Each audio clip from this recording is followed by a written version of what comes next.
하나님의 은혜와 평강이 함께하길 기도드립니다. 오늘도 이 예배 가운데 임재하신 주님을 만나는 세상에서 가장 행복한 시간이 되기를 주님의 이름으로 기도드립니다. 우리 앞뒤 좌우로 인사 나누겠습니다. 사랑합니다. 축복합니다.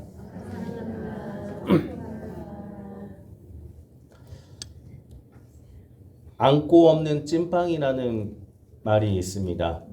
찐빵의 속에는 안고, 즉 팥이 들어있어야 맛있는데 그 팥이 없고 찐빵처럼, 겉만 찐빵처럼 생긴 것, 그것을 표현하는 말입니다.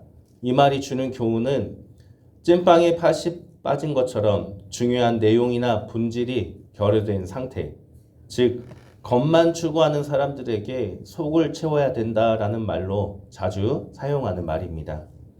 신앙생활도 이와 같다고 생각됩니다.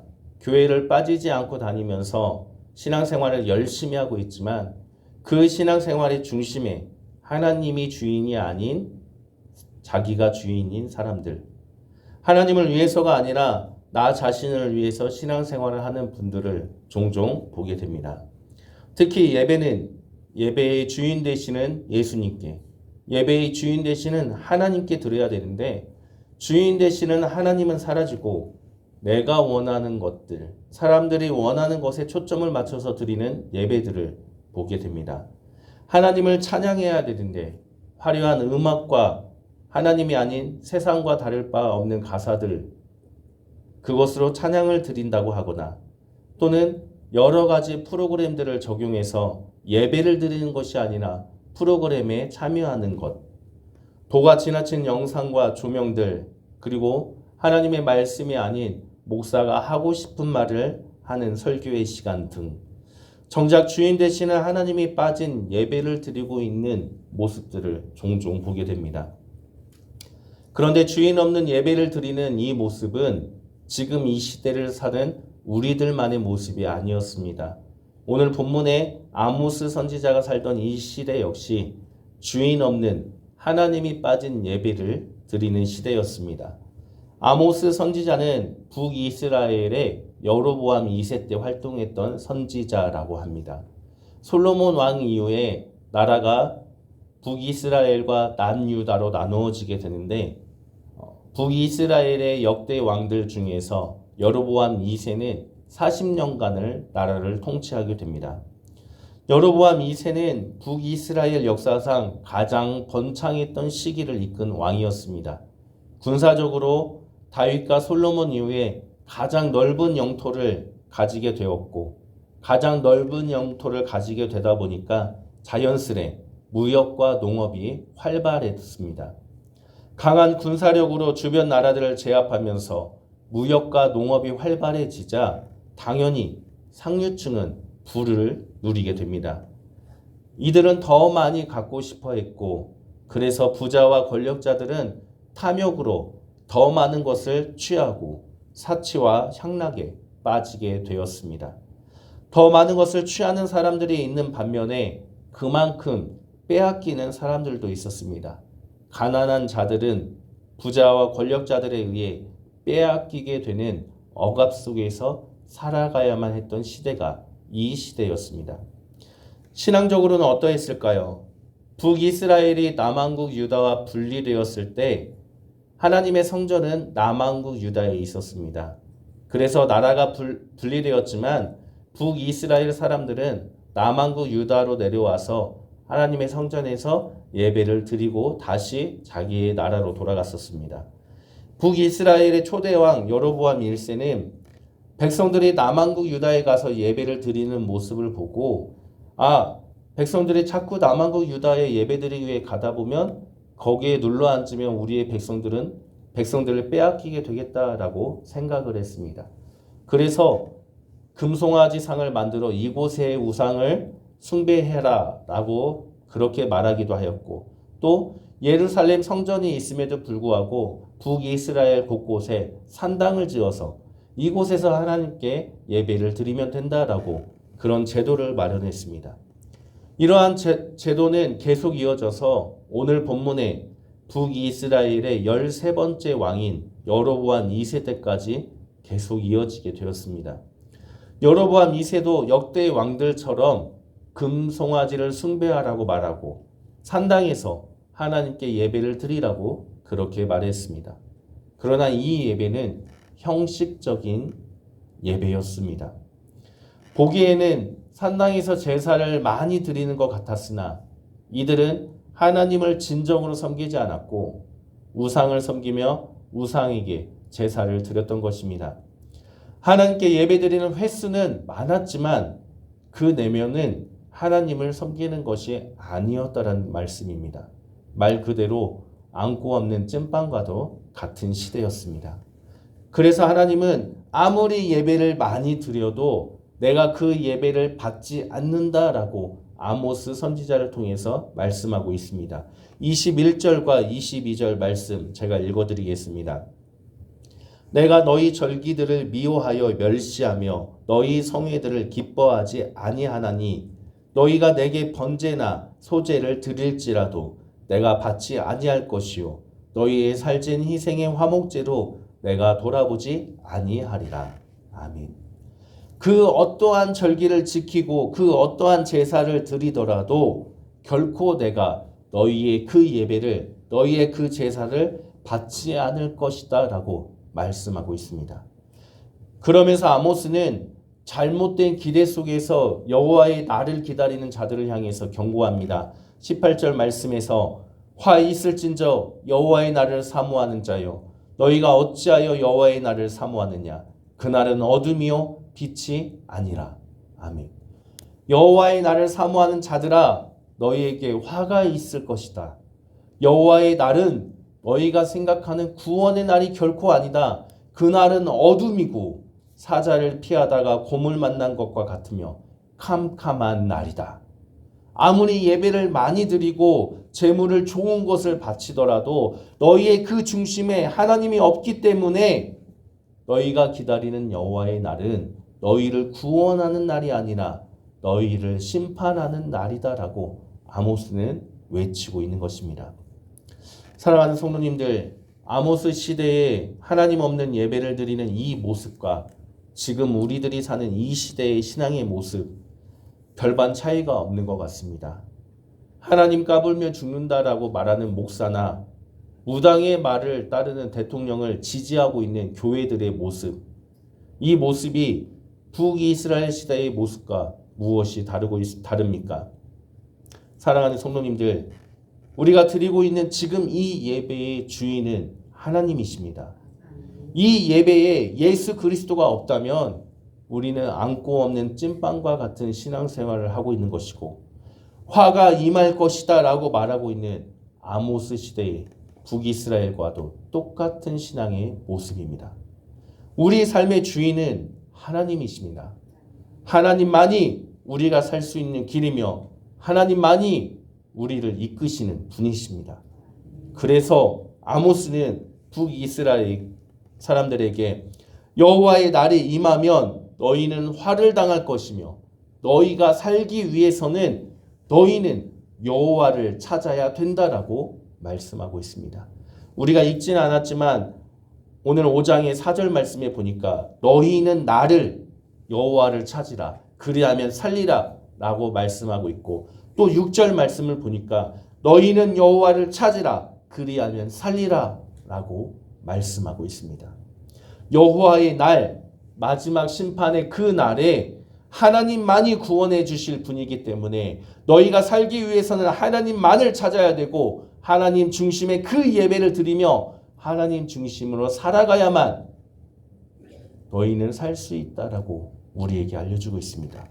그것이 우리가 살 길임을 믿으시기를 바랍니다. 그렇다면 여호와를 찾는다는 것이 무엇을 말하는 것일까요? 어떻게 예배를 드리는 것이 하나님이 주인 되는 예배를 드리는 것일까요? 우리가 여호와의 날에 화가 아닌 구원과 기쁨을 누리기 위해서는 우리는 어떻게 신앙생활을 해야 하는 것일까요? 24절 말씀을 우리 같이 읽어보도록 하겠습니다. 24절 말씀 우리 함께 읽겠습니다. 오직 정의를 물같이 공의를 마르지 않는 강같이 흐르게 할지어다. 아멘. 아모스 선지자가 외친 유명한 성경 구절입니다. 정의가 물같이 공의가 강같이 흐르게 할지어다.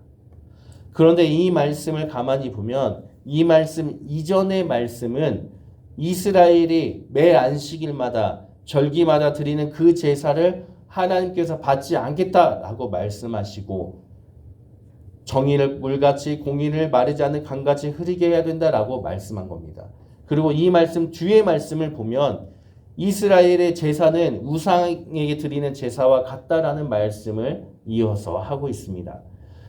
두 내용 사이에 정의가 물같이 공의가 강같이라는 말씀을 아모스가 외치고 있는데 그 의미는 북이스라엘이 지금 드리고 있는 이 예배가 정의와 공의가 없기 때문에 주님이 받지 않고 있다라는 것을 알려주고 있는 것입니다. 우리는 여기서 한 가지 질문을 해볼 수 있습니다. 정의와 공의가 있는 예배가 무엇을 의미하는 것일까요? 정의, 공의가 과연 무엇일까요? 우리는 정의하면 올바른 것이라고 생각하기 쉽습니다. 플라톤이라는 유명한 사람은 정의에 대해서 균형과 조화라고 말하였습니다. 플라톤이 생각하는 정의란 한쪽으로 기울이지 않는 저울추처럼 균형과 조화를 이루는 삶을 사는 것이 정의다라고 그 사람은 그렇게 말합니다. 또 아리스토텔레스라는 유명한 사람은 이 정의라는 것을 마땅함이다라고 표현했습니다. 마땅히 줄 것을 주고 마땅히 받을 것을 받는 마땅함이 아리스토텔레스에게는 정의였습니다. 그렇다면 성경에서 말씀하고 있는 정의라는 것은 무엇일까요? 히브리 원어로 이 정의라는 것은 재판하다라는 뜻을 가지고 있습니다. 법적인 용어입니다. 그래서 우리말로는 정의, 율례, 법규, 법과 관련된 것으로 번역을 하고 있습니다. 그런데 고대 사회에서는 오늘날과 같은 이 법이라는 것 자체가 없었습니다. 함께 살아가는 사람들끼리 살아가면서 서로 우리가 이것을 지킵시다라고 말로 지켜야 될 것들을 규정한 것, 그것을 우리는 관습법 또는 규범이라고 표현합니다.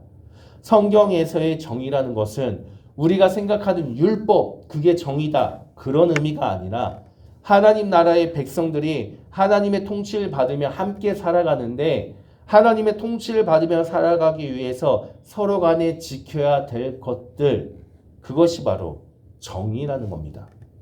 그렇다면 공의는 무엇입니까? 공의는 공평한 도리다라고 우리는 그렇게 정의를 합니다. 누구에게나 똑같이 적용하는 것이 공의다라고 표현을 합니다. 히브리 원어에서도 같은 의미의 단어를 쓰고 있습니다. 길고 짧은 것을 댈 때 길다는 것, 짧다는 것에 기준이 되는 막대기, 그것을 공의라는 단어를 쓰고 있는 겁니다. 그리고 그 기준이 되는 것이 성경에서는 하나님입니다. 하나님을 기준으로 길고 짧은 것을 비교하는 것, 그것이 공의라는 뜻입니다. 다시 말하면 공의라는 것은 하나님의 말씀대로 살아가는 사람들이 하나님의 기준으로 그 말씀을 살아감으로써 하나님과 관계를 맺어가는 삶을 살아가는 것, 그것이 바로 공의라는 단어의 뜻입니다. 하나님께서 의인이라고 인정한 사람들이 있습니다. 아브라함을 보면 아브라함이 여호와를 믿으니 그의 믿음을 의로 여겼다라고 말씀하고 있습니다. 아브라함과 하나님의 관계 속에서 아브라함이 살아가는데 하나님을 기준으로 살아가기 때문에 하나님은 아브라함을 의인이다라고 칭해했던 것입니다. 하나님과의 관계 속에서 하나님 기준으로 살아가는 삶, 그 삶을 통해 하나님과 관계를 맺어가는 것이 공의라는 단어의 뜻이라는 겁니다. 같은 정의, 공의 같은 의지만 하나님을 믿고 말씀을 준행하며 살아가기 위한 사람들이 모여서 세운 규정, 지켜야 될 것, 그것이 바로 정의이고 그 말씀을 실천하며 하나님과의 관계를 기준으로 살아가는 것, 하나님과 관계를 맺으며 살아가는 것이 성경에서는 공의다라고 설명을 해주고 있는 것입니다. 아모스는 정의와 공의가 없는 그 예배는 하나님이 받지 않으시기 때문에 정의와 공의가 있어야 한다라고 외치고 있다라는 겁니다. 왜 이렇게 정의와 공의를 외치고 있는 것일까요? 아모스 선지자가 왜 정의와 공의를 외치고 있는 것일까요? 그것은 북이스라엘 사람들이 하나님을 믿는다라고 말하지만 하나님의 뜻대로 살지 않았기 때문에 정의와 공의가 빠졌다라고 외치고 있는 것입니다. 11절 말씀에 보니까 너희가 힘없는 자를 밟고 그에게서 미래 부당한 세를 거두었은즉, 또 12절 말씀에서는 의인을 학대하고 가난한 자를 억울하게 하였다라고 아모스는 고발하고 있습니다. 하나님이 다스리는 나라는 하나님의 은혜로 살아가며 모두가 함께 하나님이 말씀하신 법을 지키며 살아가야 되는데, 지금 너희들은 하나님을 섬긴다라고 말하면서 너희들의 삶은 하나님의 뜻대로 살지 않고 있다. 그래서 하나님은 하나님의 뜻대로 살지 않는 너희들의 그 예배를 받지 않겠다라고 말씀하시고 있다. 아모스가 외친 말씀입니다. 좋은 예물을 드리면서 많이 드리는 예배의 숫자, 그것이 중요한 것이 아니라 그 예배를 드리는 순간까지, 그 예배를 드리기 위한 예배자들의 삶까지 하나님께서는 받으신다라는 것입니다. 하나님 앞에서 하나님의 말씀대로 살아가는 정의와 공의의 삶을 사는 것, 그것이 하나님 나라를 이루는 것이기 때문에 주님은 한 번 드리는 예배가 아니라 예배를 드리기까지의 너희들의 그 삶 자체를 예배로 받으시기를 원하신다라고 아모스는 알려주고 있는 것입니다. 그래서 바울은 너희는 이 세대를 본받지 말고 너희 몸을 하나님이 기뻐하시는 산 제물로 드리는 것, 그것이 너희가 드릴 영적 예배다라고 로마서에서 우리에게 알려주고 있는 것입니다. 우리가 드리는 이 예배의 시간, 이 시간이 다가 아니라, 이 시간으로 끝나는 것이 아니라 하나님이 진정으로 원하시는 예배는 우리의 삶에서 주님의 뜻대로 살아감으로써 정의와 공의를 이루어가는 삶을 살아가는 것, 그것이 하나님이 기뻐 받으시는 영적 예배다라고 성경은 우리에게 알려주고 있는 것입니다.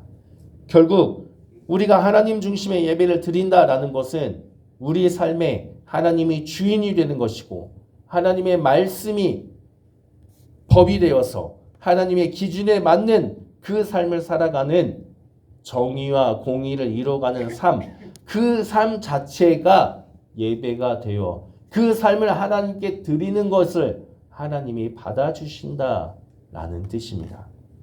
사랑하는 성도님들, 한 번의 예배를 드리더라도 그 중심에 하나님이 있기를 바랍니다.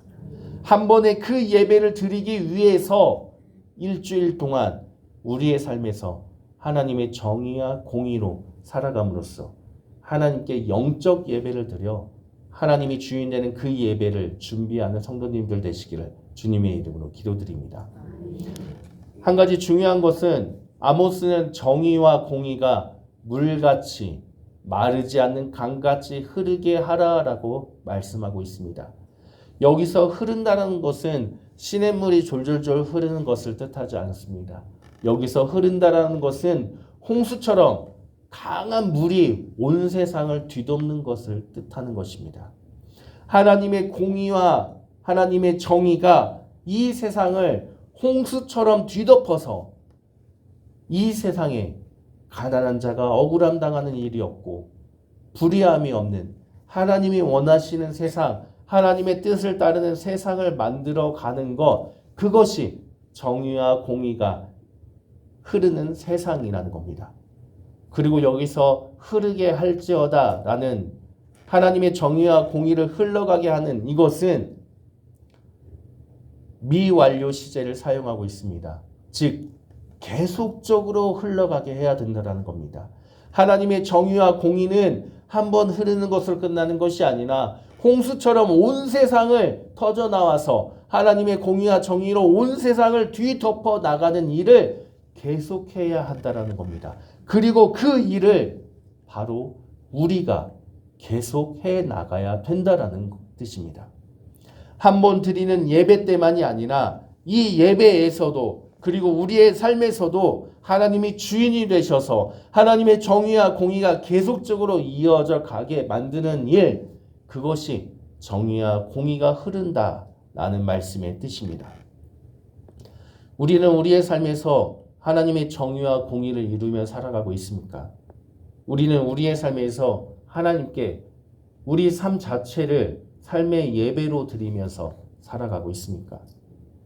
우리에게 정의와 공의의 삶을 사는 것이 무엇인지 보여주신 분이 있습니다. 바로 예수 그리스도이십니다. 주님께서는 정의와 공의의 삶이 무엇인지 우리에게 몸소 보여주시고 그 삶을 너희가 따라 살아가는 것이 하나님의 정의와 공의를 나타내는 하나님 나라를 이루는 것이다라고 우리에게 가르쳐 주셨습니다. 주님께서 어떻게 보여주셨습니까? 원수도 사랑하라 하셨고 용서하셨고 가난한 자들, 소외된 자들의 친구가 되어 그들도 하나님의 자녀임을 깨닫게 해주셨습니다. 바로 이 모습이 삶에서 드리는 예배의 모습임을 믿으시길 바랍니다. 오늘은 성령 강림 후 6째 주일입니다. 사도들은 성령 강림 후 각지로 흩어져서 복음을 전했습니다. 교회를 세우고 말씀을 선포하여 하나님의 뜻대로 살아가도록 가르쳤습니다. 사도들과 그 가르침을 받은 이들은 이 세상에서 하나님의 정의와 공의로 살아갔습니다. 이 세상 속에서 하나님의 정의와 공의로 살아가기가 쉽지 않았음에도 불구하고 그들은 그렇게 살아가고자 노력했습니다. 교회의 내적인 문제들도 발생했고 외부의 탄압도 있었습니다. 사람들에게 손가락질을 받으며 욕도 먹었습니다. 그럼에도 사도들과 교회는 하나님의 정의와 공의로 삶을 살았습니다. 왜입니까? 그것이 하나님의 뜻이며 하나님 나라의 삶이기 때문입니다. 왜입니까? 여호와의 날, 마지막 심판의 그 날이 있음을 믿었기 때문에 그날에 화를 잊지 않기 위해서였습니다. 여호와의 날, 그 마지막 날이 구원과 기쁨의 날이 되기 위해서 세상에서 힘들지만 그럼에도 하나님의 정의와 공의로 살고자 몸부림쳤던 것입니다. 사랑하는 성도님들, 세상이 악하고 세상 속에서 하나님 중심으로 삶을 살기가 힘들지만 그럼에도 사도들처럼 예수님처럼 오직 주님의 말씀을 중심으로 하나님의 정의와 공의로 살아가시기를 부탁드립니다. 우리의 주인 되시는 하나님만을 찾으면서 여호와 중심으로 살아가므로 여호와의 날을 준비하는 성도님들과 주님의 몸된 교회가 되기를 주님의 이름으로 간절히 축원합니다. 함께 기도드리겠습니다. 하나님, 우리가 여호와의 날, 그 날을 바라보며 준비하는 믿음의 삶을 살게 하옵소서. 세상이 아무리 악하더라도 이 세상 속에서 우리가 오직 주님의 정의와 공의를 이 땅 가운데 이루며 하나님 앞에서 주님이 원하시는 신앙의 삶을 살아갈 수 있도록 주님 우리와 함께 하시고 인도하여 주옵소서. 우리를 구원하신 예수 그리스도의 이름으로 기도드립니다. 아멘.